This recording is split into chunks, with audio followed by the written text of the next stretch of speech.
be able to protect those who are not with you in parliament. Within parliament. If you have put soldiers in parliament, if you give any weapons to go and fight on our behalf, if you begin fighting among yourselves, the enemy will overrun you. So you need to foster unity among yourselves. And you go out there. If you don't get this, be happy that somebody else has gotten it. And if you do not do it properly, we'll come and again it will change. We'll change again. This is what I want you people to agree to do. And if we do that, we will be proud of you people. So I therefore want to thank you for attending this meeting today and urge you once again to remain steadfast. Be frank and talk to each other freely as you bond and become one unit of Azimio la Umoja. Thank you. Thank you very much, ladies and gentlemen. Azimio. Azimio. Azimio. Azimio. Asanteni sana.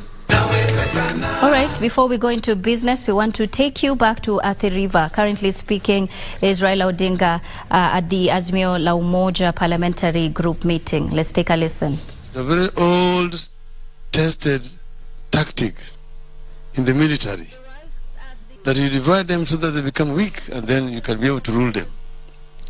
So if you do not bond and become united, you're going to be ruled throughout the life of this parliament.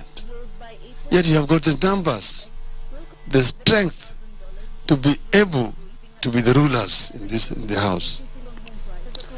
So let me begin first by congratulating each one of you on your election to lead your people and to make a contribution to the destiny of our country. As I stated during our final rally on the 6th of August at Kasarani, and some of you will remember this, we went to the polls with our country at inflection point. I stated then that either something very good will happen or something terrible would happen. I said we had a choice of the promised land, but the land of bondage was also within sight, and the pharaohs was refusing to let our people go. As we gather here, that reality is with us.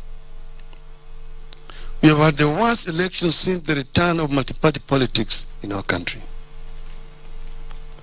At the presidential level, it is not possible to tell whether we had elections at all.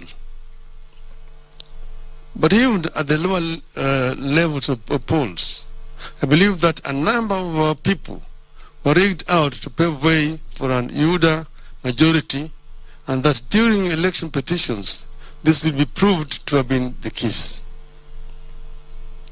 But I mentioned petitions with some trepidation. First, you have noticed the corruption, the dysfunction, the incompetence, and the capture of the IEBC, the body charged with carrying out elections in our country. Secondly, you have noticed the attitude, the thuggery, the corruption, and the cynicism of the Supreme Court judges. The words that the Chief Justice used against us have never been used in our courts, even in the dark days of single-party rule and state capture of the judiciary.